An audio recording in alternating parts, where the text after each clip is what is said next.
হঠাৎ করে যদি কালকের ফজরের পরে মুয়াজ্জিনকে হাঁকে, আমাদের দক্ষিণ সুবর্ণপুরে অমুকের বাড়ি, অমুকের বাপ, অমুকের মা, অমুকের দাদা দাদি ইন্তেকাল হয়ে গেছে, জোহর বাদ তার জানাজা দাফন হবে ইনশাআল্লাহ। এখন এই মসজিদে যদি হাঁকে, আপনারা তাড়াহুড়ো লাগবে না, কি মারা গেল দেখ, কি মারা গেল দেখ। এখন ঘুরে ঘুরে যদি দেখেন আজকের গজল শুনছেন বা কালকের জলসা শুনছিল, আপনার পাশে বসে বসে সেই ব্যক্তিটা মারা গেল, আপনার মনে একটু খটকা লাগবে। কাল ছেলেটা বেঁচে ছিল, কাল মানুষটা বেঁচে ছিল, আজকে মারা গেল। মৃত্যুর কোনো গ্যারান্টি নেই। আল্লাহ পাক কোরআন শরীফের মধ্যে বলেন, কুল্লু নাফসিন যায়কাতুল মাউত, প্রত্যেক প্রাণীকে মৃত্যু স্বাদ গ্রহণ করতে হবে, কেউ আগে আর কেউ পরে। তুমি মনে করছো তোমার দাদু বেঁচে আছে, তোমার নাম্বার এখন আসবে না, তোমার দাদু তারপর তোমার বাপ তারপর তুমি, তা নয়। তোমার দাদু বেঁচে থাকবে, তুমি চলে যেতে পারো, এদিকে খেয়াল রাখতে হবে। সেই কবর কতটা কঠিন জায়গা, ছন্দের মাধ্যমে কবি লিখছে দেখেন, কবর কবর কঠিন কবর, সঙ্গে কেহ রবে না, কবর কবর কঠিন কবর, সঙ্গে কেহ রবে না, কবর কবর কঠিন কবর, সঙ্গে কেহ রবে না। সাপার বিছে খাবে করে, সাপার বিছে খাবে করে, সাধের দেহ খানা, কবর কবর কঠিন কবর, সঙ্গে কেহ রবে না, কবর কবর কঠিন কবর, সঙ্গে কেহ রবে না।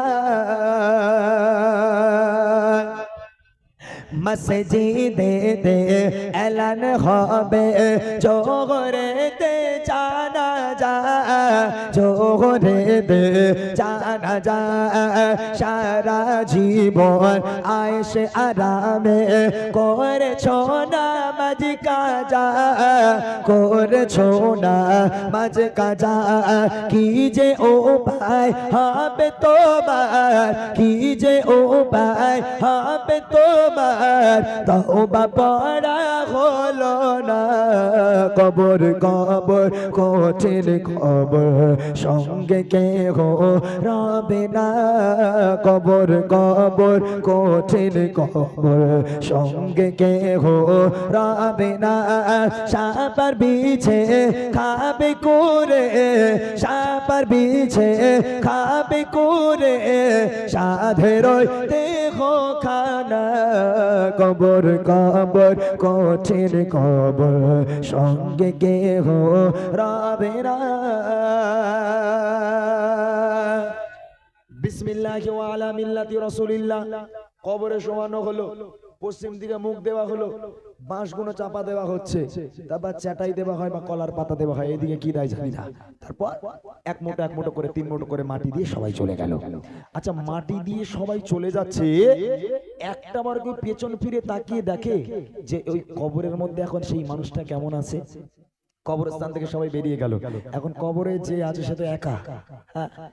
যারা কবরের ভয় লাগে না, যাদের নামাজ কালাম পড়তে ইচ্ছে করে না, গ্রামের কোনো ব্যক্তি যখন মারা যাবে, ভাই তাদের উদ্দেশ্যে বলছি, আপনি আগে আগে কবরস্থানে চলে যাবেন, গিয়ে যখন ওই মৃত ব্যক্তিকে কবরে শোয়ানো হবে, যখন বাঁশগুলো চাপা দেওয়া হবে, দেখবেন ছোট্ট ছোট্ট ছিদ্র দেখতে পাওয়া যায়। একজন সেই ব্যক্তি, আপনি একবার এক চোখ দিয়ে কবরের তলায় উকি মেরে দেখবেন, রুহু পর্যন্ত কেঁপে উঠবে, তখন আর ভাল লাগবে না যে দুনিয়া দাঁড়িয়ে আর করি, কেননা ওই কবরে আপনি 5 মিনিট পর যেতে পারেন, তাই না? মুনকার নেকির ফারিস্তারা নেমে এলো, ওঠো, সারা জীবন আয়েশ আরাম করেছো, নামাজ পড়নি, রোজা রাখনি, বলো তো তোমার রব কে, তোমার নবী কে, তোমার ধর্ম কি? বলো।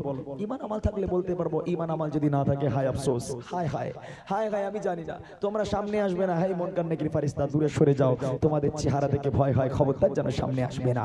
আল্লাহ পাক, আল্লাহ তাআলা বলবে, এই মুনকার নেকির তোরা চলে আয়, তোরা চলে আয়। এইবার পাঠাবে আল্লাহ পাক কানা আর কালা, 2 ফেরেশতাকে পাঠাবে, ঢোক, তোরা দেখতেও পাসনি, শুনতেও পাসনি, এখন ও যেমন সারা জীবন দুনিয়াদারি করে, আমি আল্লাহ আমাকে মানিনি, নামাজ পড়িনি, রোজা রাখিনি, তোরা যেমন দেখতে পাসনি, শুনতে পাসনি, ওরে এবার লে ওর ডিজে বাজা কবরের মধ্যে, আমি আল্লাহ বসে বসে দেখি, তাই না? এত ভয়াবহ হবে সেই কঠিন কবরের আযাব। তাই কবি লিখছে, মন কারণে কে ফারিস্তারা আসবে যখন কবরে, আসবে যখন কবরে, করবে তখন তোমায় সওয়াল, জবাব দেবে কি করে, জবাব দেবে কি করে, না পারিলে সওয়াল জবাব, না পারিলে সওয়াল জবাব কি হবে ভেবে দেখো না। কবর কবর কঠিন কবর, সঙ্গে কেহ রবে না। কবর কবর কঠিন কবর, সঙ্গে কেহ রবে না। সাপার বিছে খাবে করে, সাপার বিছে খাবে করে, সাধের দেহ খানা। কবর কবর কঠিন কবর, সঙ্গে কেহ রবে না। কবর কবর কঠিন কবর, সঙ্গে কেহ রবে না। কবর কবর কঠিন কবর, সঙ্গে কেহ